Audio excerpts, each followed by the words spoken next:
सुने कि आक्रोश रैली निकालेंगे, युवा आक्रोश रैली। अजीब हालत है। युवाओं का तो भविष्य बेड़ा गर्क कर दिया इन लोगों ने। पूरा देश में जो सबसे अधिक नियुक्ति जहां होता था, फौज में सबसे अधिक नियुक्ति होता था, वहां नियुक्ति बंद हो गया। रेलवे में सबसे अधिक नियुक्ति होती थी, वहां नियुक्ति बंद हो गया। कोल इंडिया में सबसे अधिक नियुक्ति होती थी, वहां बंद हो गया।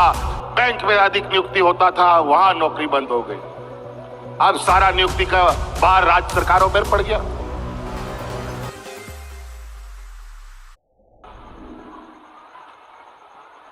फिर भी हम लोगों ने हार नहीं मानी। अलग अलग माध्यमों से लगातार लोगों को हम लोग नियुक्ति दे रहे हैं।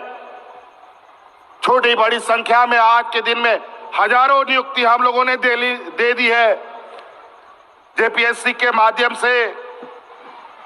चाहे वो पंचायत सचिव की नियुक्ति हो, शिक्षकों की नियुक्ति हो,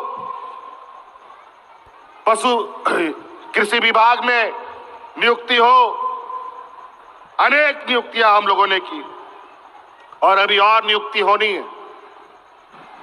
अभी सिपाही की भी बहाली होना है, जो लगभग अंतिम चरण पर है। अभी उत्पाद सिपाही का भी बहाली होना है, वो भी प्रक्रिया अंतिम चरण पर है।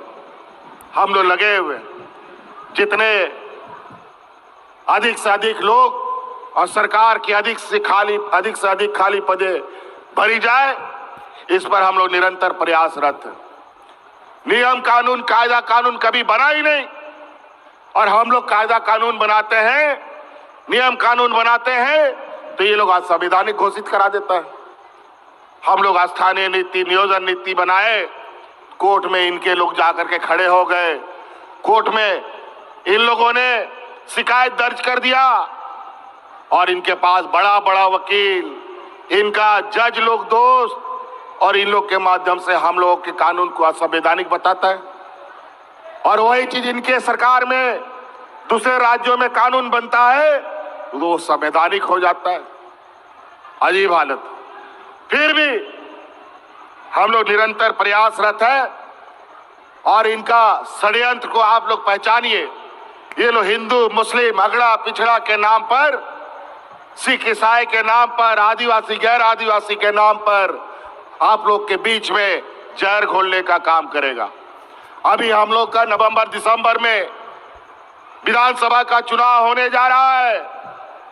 इससे पहले अभी लोकसभा का चुनाव हुआ, उस समय भी इन लोगों ने हिंदू मुस्लिम किया, लेकिन देश की जनता ने उनको इतना जबरदस्त तमाचा मारा कि सरकार बनाने के लिए उन लोग को बैसाखी की जरूरत पड़ गई। पूर्ण बहुमत की सरकार से उठा के पटक दिया।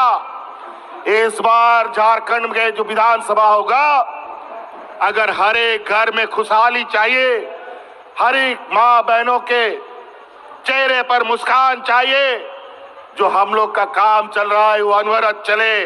हमने कहा है पहले भी, ये हम लोगों ने शुरू किया है 1000 से और ये चलता रहेगा। और आने वाले 5 सालों के अंदर आपके घर में 1-1 लाख रुपया पहुंचाने का हम आपको वादा करते हैं।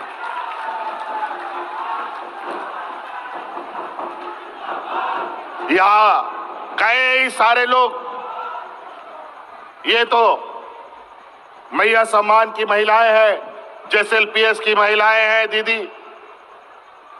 पिछले 5 साल में इन लोगों ने 700-800 करोड़ रुपया 5 वर्ष में खर्च किया और उन जेएसएलपीएस दीदियों को दिया। हम लोगों ने 4.5 वर्षों में 10,000 करोड़ रुपया जेएसएलपीएस को बांटने का काम किया है पूरे राज्य में। क्या बात करेंगे ये लोग? इन लोग के पास कोई ना मुद्दा है ना एजेंडा है। पहले ये लोग भ्रष्टाचारी कहते थे हमको, जमीन माफिया कहते थे हमको, जमीन चोर कहते थे, और इसके चक्कर में हमको जेल में भी डाल दिया। अब क्या बोलेगा? हम आज उनके सामने खड़े हैं, जमीन चोर जमीन दलाल बोल करके दिखाओ। इन लोगों को अब ये लोग जब यहाँ के नेताओं से इनका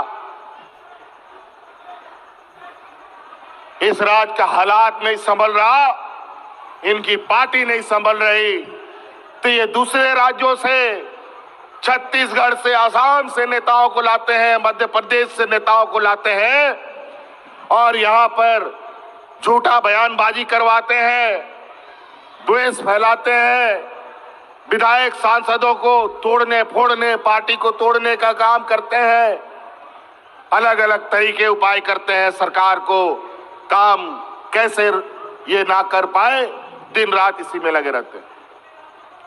खैर चिंता मत कीजिए, इन लोगों से हम लोग डरने वाले नहीं। आप लोगों का ताकत, आप लोगों का साथ अगर हमारे साथ है तो ऐसे हजारों नेता, लाखों नेता आएंगे और वापस चले जाएंगे, इस राज्य का कोई बाल भी बाका नहीं कर पाएगा। तो इसलिए साथी, बातें बहुत है और आप लोग इस गांव देहात से आए हैं, बहुत दूर दूर से। आप लोग का गांव गांव में पदाधिकारी जा रहा है, गांव गांव में आपकी समस्याएं सुन रहा है, आपकी समस्या का समाधान कर रहा है। ऐसा नहीं है आप के बीच हमारे पदाधिकारी ही जा रहे हैं, हम भी जाते हैं। आपको याद होगा, इस राज्य में पहली बार या देश आजाद होने के बाद पहली बार दिसोम गुरु शिबू सोरेन के बाद अगर कोई दूसरा बूढ़ा पहाड़ में गया है तो वो हेमंत सोरेन गया है।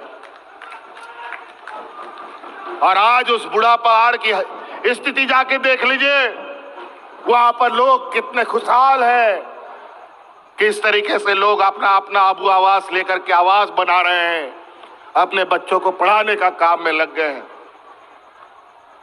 तो इसलिए बहुत सारी चीजें हैं, आबू आवास, सर्वजन पेंशन, मुख्यमंत्री सावित्री योजना कहते हैं कि हमारी महागठबंधन की सरकार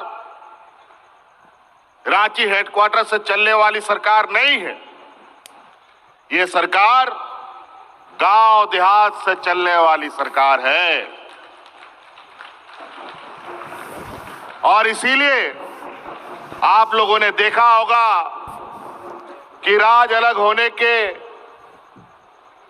20 साल भी बाद भी कई ऐसे गांव हैं जहां कभी कोई पदाधिकारी नहीं गया, बीडीओ, सीओ, थाना कोई नहीं गया। कई गांव का लोग तो ब्लॉक ऑफिस कैसा होता है वो भी नहीं देखा,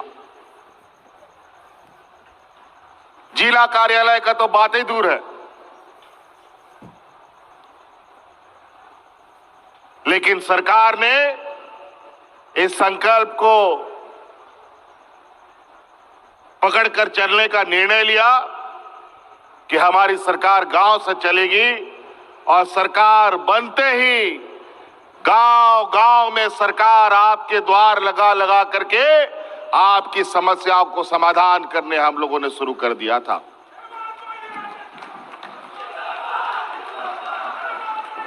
ये पहली बार मुख्यमंत्री मैया योजना के माध्यम से शिविरें नहीं लगी, इससे पहले भी पंचायत टोला टोला वार्ड में पदाधिकारियों ने पंचायत लगा करके गरीब गुरुआ लोगों को उनकी समस्या को सुना, समाधान किया और जो समाधान नहीं हुआ वो समस्या हम तक पहुंचा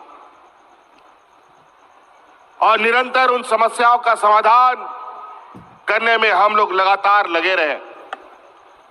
इसी कड़ी में आप लोगों ने देखा होगा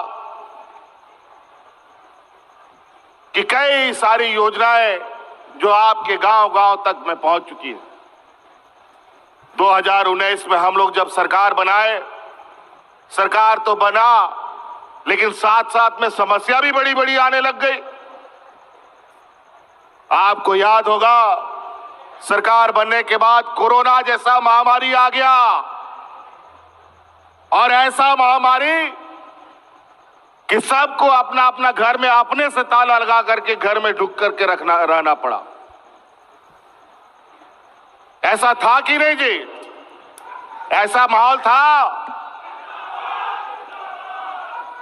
ये हालत था उस महामारी में हाट बाजार, गाड़ी मोटर, दुकान सब बंद। कोई आदमी घर से नहीं निकल सकता था और हमारे राज्य से जो दूसरे राज्य में लोग काम करने चले गए थे, वो लोग भी जहां का तहां फंस गया था, वो लोग भी घर नहीं आ पा रहा था। पूरा देश उथल पुथल हो गया। देश दुनिया में हमारे लोग फंस गए थे। चारों तरफ त्राहिमाम मच गया। उस स्थिति में भी हमारी सरकार ने हार नहीं मानी। आपको याद होगा कि उस महामारी के बीच में भी आपके गांव देहात